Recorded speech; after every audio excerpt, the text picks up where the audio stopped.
Hello there, this is the World News at 12 on Voice of the People, 90.3 FM. My name is Chioma Innocent, and here are the top stories. More than 1,000 killed as deadly storms cause flooding and landslides across Asia. 4 school children killed, several injured as truck overturns in Kogi State. Federal government will announce names of terrorist sponsors in Nigeria, and Rotimi Amechi refuses to settle for vice presidential slot. Details now. Thank you for staying tuned. The World News at 12 begins with a tragic development outside Nigeria, where heavy rainfall has unleashed widespread flooding and landslides across Asia, killing more than 1,000 people and creating treacherous search and rescue operations for 100 more who remain missing. Millions of people are dealing with intense flooding after cyclone-fueled downpours battered parts of Indonesia, Thailand and Malaysia. Sri Lanka was struck by a separate storm, leaving some areas submerged and creating the most difficult rescue operation the country has ever seen, according to President Anura Kumara Dissanayake. Across Asia, the severe weather has so far claimed the lives of at least 502 people in Indonesia. 355 people have died in Sri Lanka, 176 in Thailand and 2 in Malaysia, according to officials, taking the total death toll to 1,035 people. It was a very tragic Monday morning in Kogi State when a truck carrying building materials crushed 4 school children and injured several others in Igbolo, Igalamela, Odolu local government area of the state. The accident occurred at about 8:30 a.m. Villagers wailed uncontrollably as the bodies of the victims were pulled from under the truck. The pupils were reportedly on their way from Igbolo to Ofuloko when the truck lost control while struggling to climb a hill on the Ida route. Residents who barricaded the road expressed anger and frustration, lamenting that the community lacks a functional school, forcing their children to trek long distances through dangerous routes just to attend classes in neighboring villages. One grieving parent who lost his son accused the government of abandoning Igbolo for years. He appealed for urgent intervention to prevent similar tragedies in the future. Some of the injured children have been rushed to a nearby hospital, while the bodies of the deceased have been taken home by the community for burial.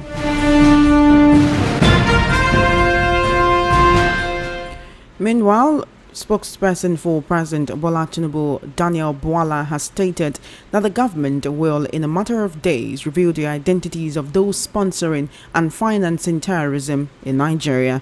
Bwala, who spoke during a monitored television interview, said the President Tinubu-led administration is already taking far-reaching and decisive steps on national security, especially in uncovering individuals and networks enabling terrorist activities across the country.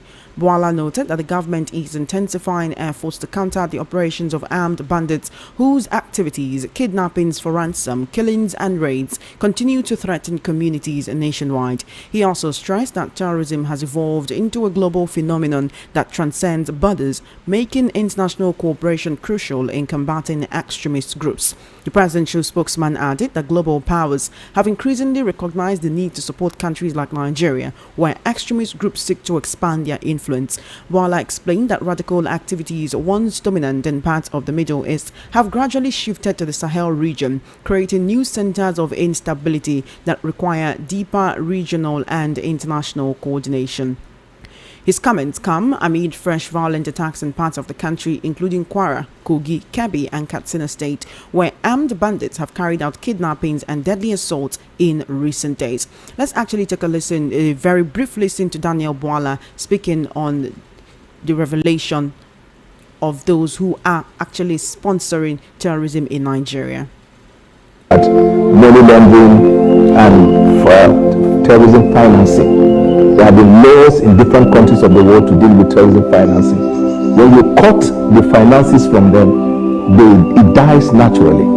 And it was through terrorism financing that the United States of America was able to end ISIS, because before then, ISIS were getting funding. Otherwise, you look at ragtag people in the bush, and you see more than 200 of them holding AK-47.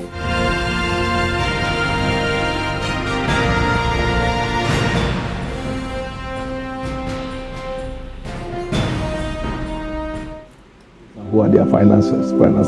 Well, that's very important. Their financiers, terrorists and their financiers. The government, not just this government, even previous administrations have always shied away from mentioning who the financiers of terrorists are. It's just been lip service paid to it, and we hear them say we're going or issue threats that they mention who these financiers are. And Nigerians are saying, come on, it's time to name and shame. Yes, my people.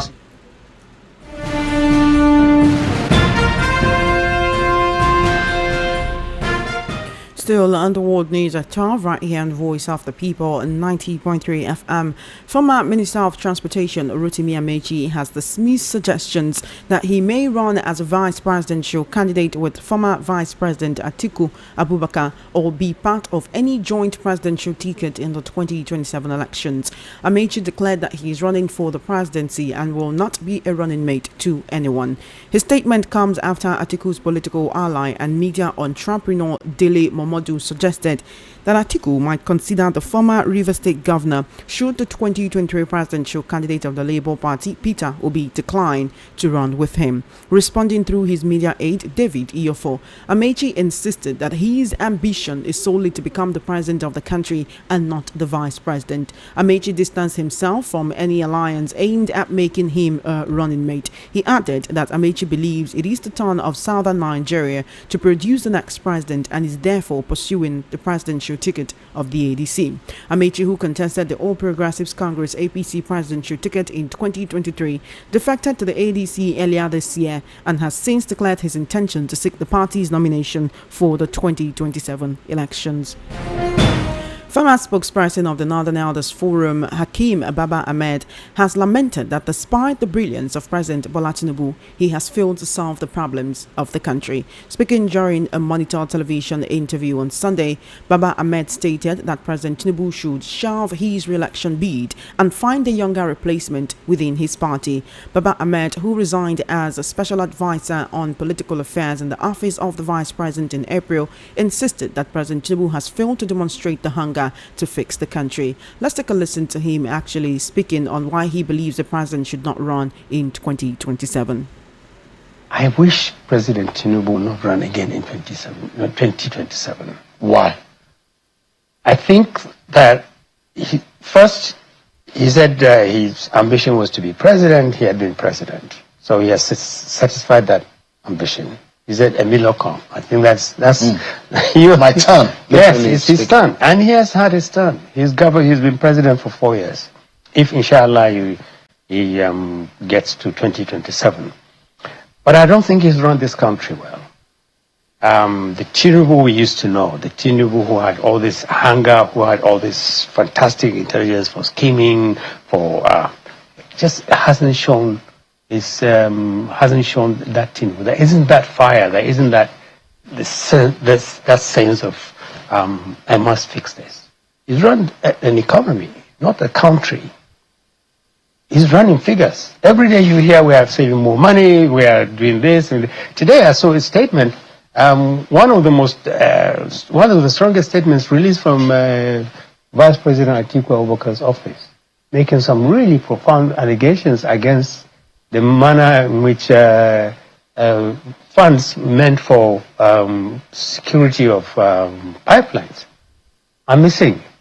You should read that. Mm-hmm. It really is mind-boggling. Yeah. And I hope the president's people will see that, sit down, read it, and respond to that. Because Nigerians will read that. But if you say that the president should not run in 2027, who should he yield the floor to? He should find someone within his party, a younger person, a healthier person.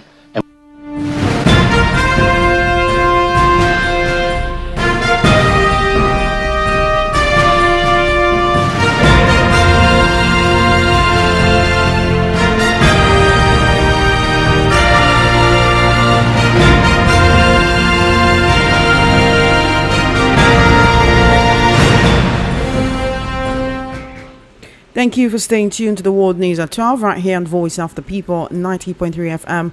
I'm now being joined by Mr. Awa Omiko for the news analysis sponsors and their financiers. He's saying that they're already taking steps to ensure that Nigerians know who these people are. But beyond just knowing who these people are, Nigerians want to know the steps that are being taken to bring these people to book. If you recall, last year there were about 15 names that were revealed, right? Because out of those 15 names, up till now, we've not really heard what happened to these people, if they were persecuted, if they were arrested, if they are cooling off in jail. Because terrorism is not something that should be swept under the carpet. But what's your take on what Daniel Bwala has said about the revelation on terrorism financiers in Nigeria? You see, it is not just revealing them. It's bringing them to book. In fact, most countries recommend death sentence. If you go to Russia, it's the same. If you go to even the US, even where we have the highest banditry and terrorism in the world is in Russia. Government even sponsor it. But once you are caught, you are a goner. But the issue remains here. The issue with us in Nigeria is that we take so many things for granted because of the type of politics and politicking we practice. You see, in a place, look, let me just give you a very simple example. Because of this terrorism and banditry, the prices of food and farm produce are now skyrocketed. And I'm very, very sure that by the year 2026, we may not be able, prices of food will be times 2 what it is today. And what is decided? What is the cause? It is the ripple effect of this banditry and the terrorism we're experiencing in Nigeria. They are saboteurs. And imagine the side effect on fellow human, the psyche and the sociological and economic imbalance it creates in the country. And that is why they need to be severely punished. Killed, if possible, because they too are murderers. And now, if you bring the case of Nigeria, in terms of Nigeria, I believe you nothing good is going to come out of it. You may probably hear that they've been pardoned, and the next thing you hear is that they have been recruited into a security network to help us fish out, stop banditry in the board. So that is going to be one of the shockers you're going to hear. But if Tinubu himself is serious, if he does not want people to believe that he's not even a terrorist, he should make sure that the right thing is done. Let them be brought to book. Let them be severely punished. Let all those routes, all those parts of distribution, let it be mentioned and let those routes be blocked. If nothing serious is done, we see more people will only be going into that venture, because it has even gone beyond criminal things now to be a business. And that is why government needs to wake up before it turns to other things. Thank you. All right, Mr. Awa Omiko. Now, some Nigerians are saying if the presidency just wants to come up now to name these people, that means he knows them before now. That means the intelligence community knew about these people before now. So it's been interpreted as Daniel Bwala saying that President Tinubu and the intelligence community and security agencies know the sponsors of terrorism, but are going to name them later. The question is being asked, are they busy right now? Why can't they be named now? Does it mean investigations are still ongoing? Does it mean they're still trying to get intelligence from those who know? And another thing is, I talked about the 15 individuals and businesses that were named in 2024. The federal government identified in 2024 15 individuals and business entities linked to terrorism financing networks operating within and outside Nigeria. The list was actually compiled during an interagency security review. There were 9 individuals on that list and 6 business organizations. They were accused of facilitating the movement of funds, logistics, and resources for terrorist groups. There were a lot of names on that group. Most of the businesses on that group were actually BDCs, that's Bureau de Exchange businesses, right? The question is, what happened to those people? After the naming of those people, what happens to them as well? Then when we identify these people, is it Nigerians that should not take it upon themselves to bring these people to book? if that list comes up, it's going to shock you. And it's going to shock every Nigerian.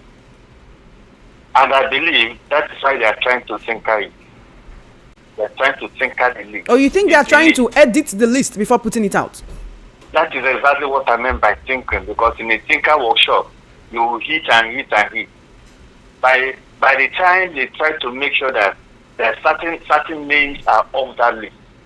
Because if you can flash back, recall that during the days of Buhari, he said, if I am not allowed to be the president, or if I don't become the president, Nigeria will be ungovernable. And what does it mean by that? If you are to be a serious government, if you are to be in a serious country, that such comments alone is enough to deprive him from becoming the president. Apart from that, he became the president and these tormentors were operating freely and nobody even questioned him. And apart from that, there was a time some documents, I think from US, or yes, it should be from US, said they can name those lists.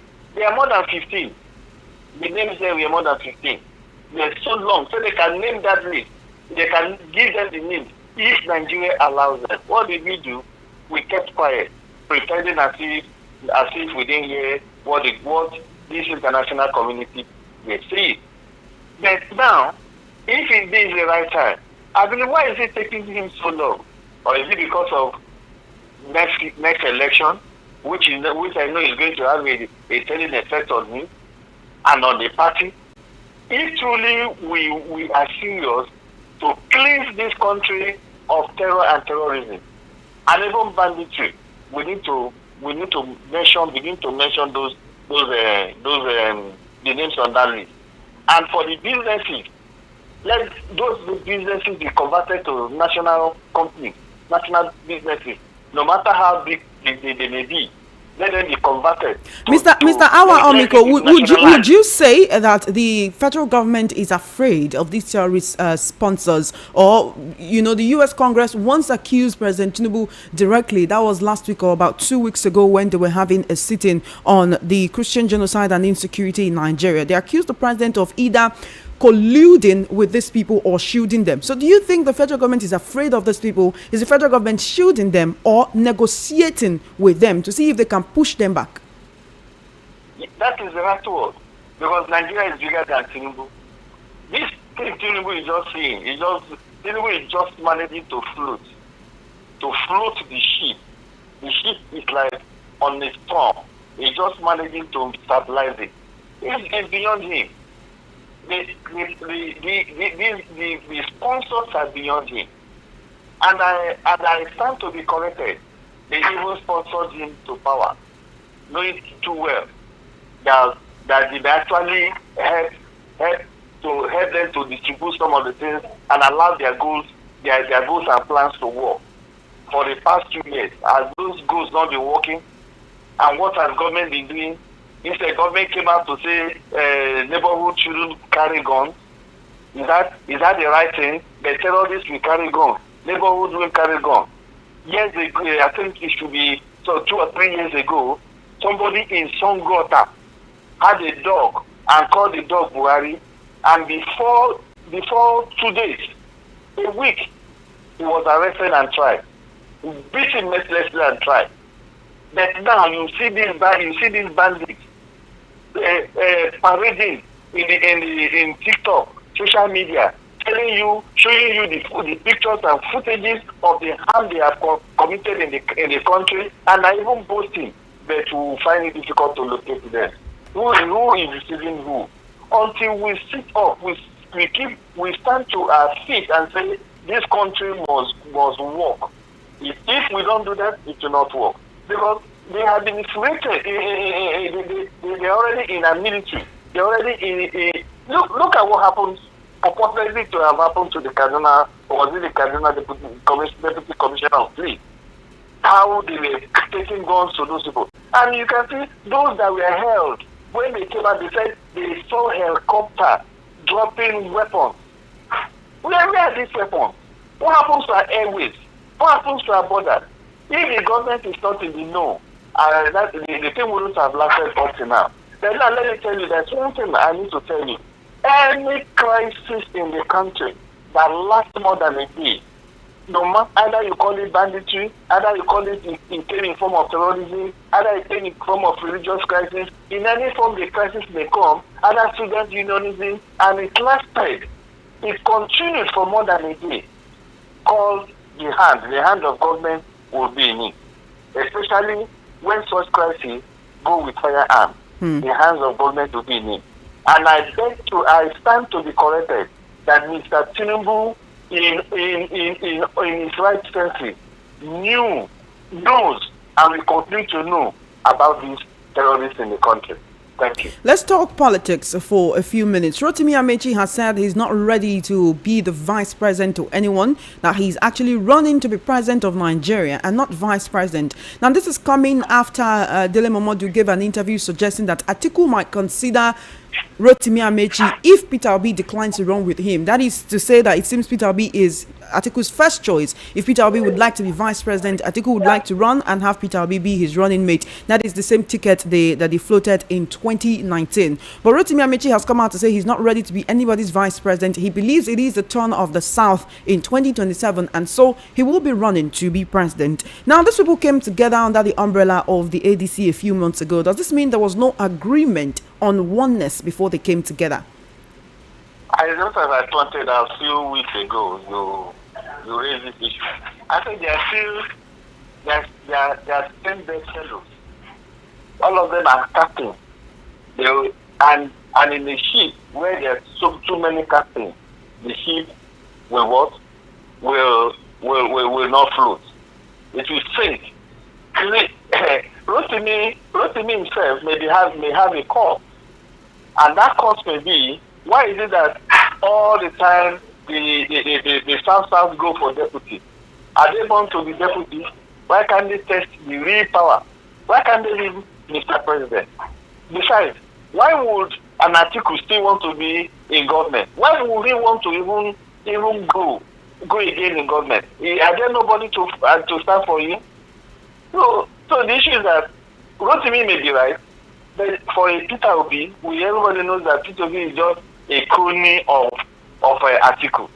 And if he dance to that tune, it means the crowd that is following him may reduce. So let him not be deceived, because Nigerians are getting wiser. I believe by now, they should be able to do that. That if they make a wrong choice, that APC will continue to dominate. But already APC is taking the country into a one party system.